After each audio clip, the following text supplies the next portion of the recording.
Alright mga balitang West Philippine Sea ulit mga kapatid mula kay Melv's Castle. Warning shot sa barko ng China.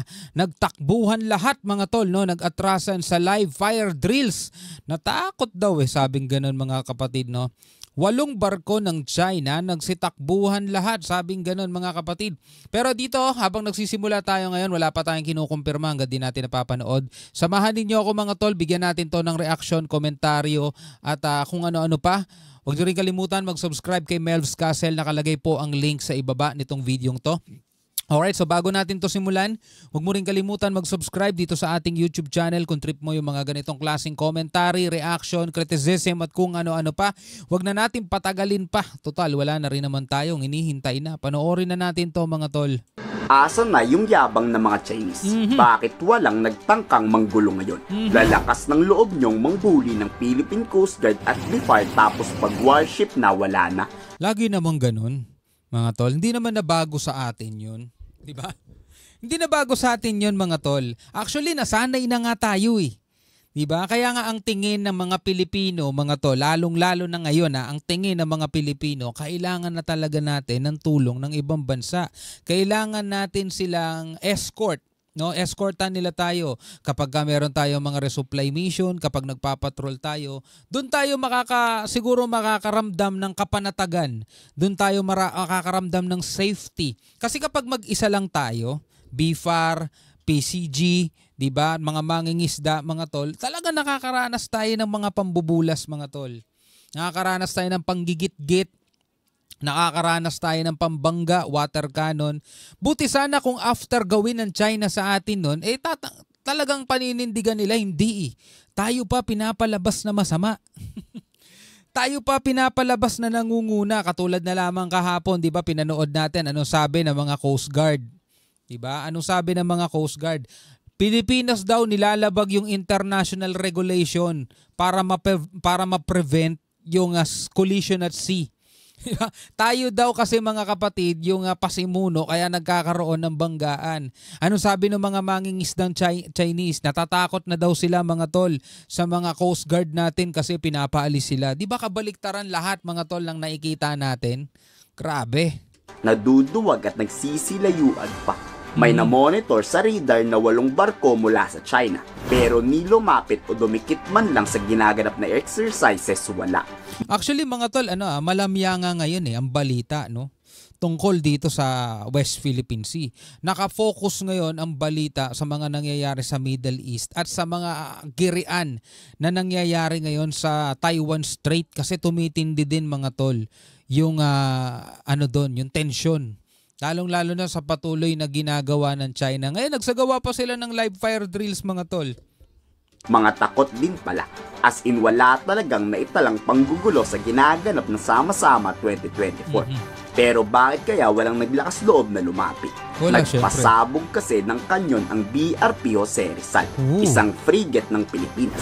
Tapos makapigil hiningang nagpakawala ng missile ang USS Howard, isang guided missile destroyer ng US Navy 7th Fleet. Ito yung live fire drill, no, na ginawa natin. Ito naman ay drill.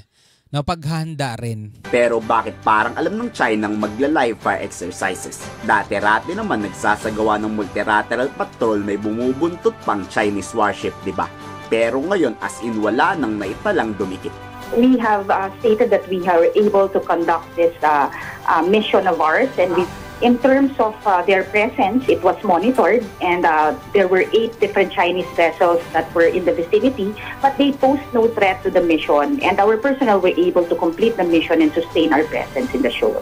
Hindi lang sa West Philippine Sea walang nanggulo. Kahit sa air patrol exercises ng FA-50 at reconnaissance plane ng Philippine Air Force, walang na-record na nanggulo. Aba. Kapag mag-isa ang Pilipinas, lumilipad, kahit sa himpapawid mga tol, sinasakop yan ng China. Diba? Ang ginagawa nila sa atin, tinitira tayo ng laser o kaya naman nagpapakawala sila ng flare. O kaya naman may nakabuntot na PLA helicopter mga tol. Eto, pag ganyan may mga kasama tayong ibang bansa, may mga kasama tayong malalakas na bansa din. Wala sila, kalmado. No, wag muna, mamaya magkaroon tayo ng gera diyan, hirap na. Etong Amerika, mainit ngayon 'yan dahil suportado nila Ukraine, suportado pa nila yung Israel. Pero mo, laki ng ginagastos ngayon ng Amerika para suportahan ng mga gera ng mga kaalyado nilang bansa, mga tol. Diba? Ibig sabihin, yung Amerika talaga seryoso pag sinabing gera, mga tol. Tapos nagbanta pa ang Amerika sa China, direct direct warning. O kapag ginalaw nyo ang Taiwan, didepensahan din namin ng Taiwan, di ba? Kaso eto nga lang, mga tol.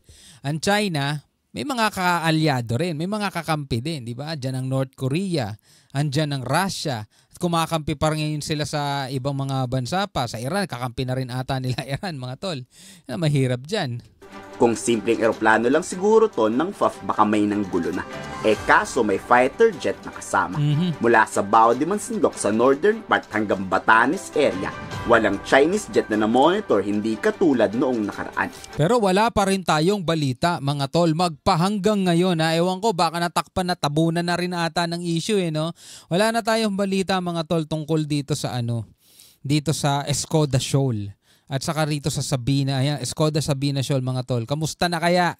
No, siguro wala namang pangaharas ngayon kasi wala tayong balita Pero ang tanong, nakakapag-ano pa rin kaya ang Pilipinas diyan? Nakakapag-patrolya, mga tol, no? Nagkaroon ng mga balita nung nag-stay ang Pilipinas doon Pero mas maganda na nga yung ganyan 'Di ba? Mas maganda na yung ganyan na wala tayong nababalita ang mga pangaharas, 'di ba? At least kahit papaano kumakalma ang sitwasyon kasi ayaw naman talaga natin ng gera Ginamitan pa tayo ng flares ng China. Dati yan. Kahit walang naitalang panggugulo sa mga nasabing exercises, maninindigan pa rin ng Armed Forces of the Philippines na laging naka-alerto at nakabantay sa lahat ng parte ng bansa. Yeah. In terms of our territorial defense or the West Philippine Sea issue, the AFP successfully conducted maritime air patrol operations in the northern Luzon seaboard. Philippine Air Force played a pivotal role in supporting the Northern Luzon Command's maritime air patrol operations. The Philippine Air Force conducted aerial monitoring over strategic locations including Itbayat, Sabtang, and the Babuyan Islands. No significant activities or sightings were reported during the mission. This operation is a statement to the AFP's unwavering commitment to ensuring the security and sovereignty of our nation. Hindi alintana ng militar ang Bagyong Christine. Tuloy-tuloy pa rin sa pagpapasabog. Sa coastal defense naman, sinanay ng AFP at US Army ang depensang tangkang pagdaong ng alaban. Malayo pa lang pinapaputukan na. Hindi, kailangan talaga yun, no? Practicein nila yun. Of these systems working together, and it's also our procedural interoperability as you look at how we employ these systems. Really great demonstration of that interoperability and that partnership that really defines. Sa kabila ng pumbubuli ng China, hindi naman raw nangahamon ng gyera ang Amerika at Pilipinas. Pero nakahanda raw ang pwersa ng US sa maagresibong hakbang ng mga Chinese. Seek to assure and deter, but in the hope of not going to war. Pero dapat, mga tol, hindi natin tinutulugan yung mga issue dyan, no? Kasi ngayon natatabunan, mga tol, Diba? Nahaagaw ng ibang issue tulad ngayon na napag-uusapan kadalasan ngayon is yung parang lumalabas na walang pakialam si PBBM sa mga sundalo niya. Mga tol, dahil hindi ibinigay yung relo. Diba? Yun yung nagiging issue ngayon, mga tol. Yung dun sa relo na yun, can I have your watch? Pero dito makikita natin na Pilipinas sa pamumuno ngayon ni BBM talagang ipinaglalaban, mga tol, yung ating teritoryo, yung ating soberanya at hindi dahil sa ipinamamimigay na lang natin, mga tol. So doon pa lang makikita mo, mga kapatid, kung talagang may pakialam ba siya sa mga sundalo o wala Pero eto, mga tol, isa sa mga pagpapakita ng suporta sa sundalo, mga kapatid, is kung aarmasan mo sila at kung bibigyan mo sila ng sapat na kakayanan para pumatas sa kanilang pwedeng maging kalaban. Yung problema, mga tol, ngayon ding administrasyon na to Ngayon din, mga tol, yung proposed budget sana ng DND para sa 2025 na 245 billion, kinaltasan. Diba? Ginawa 75 billion. Kala ko ba mahal natin ang mga sundalo? Ba't ganun, diba?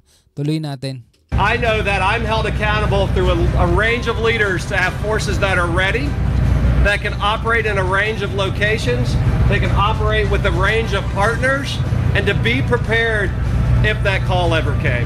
Simple lang ang nais ipahatid na mensahe ng Estados Unidos. Kung hindi nyo aatakihin ang Pilipinas, hindi tayo magkakagulo dyan. O wala talagang gulo. Kayo, anong masasabi? Diba? Wala talagang gulo. Basta wala magsisimula, walang aapoy. Gano'n naman lagi mga tol eh. Kaya nga ang ginagawa ng China, kalkulado nila. Yung mga bawat galaw nila, water cannon, pag napakita nila napupuruhan na, hinto na yan.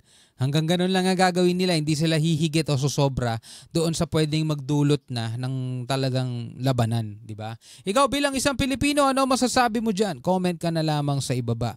Hanggang sa muli, ako nga pala si Shobaldi. Peace out.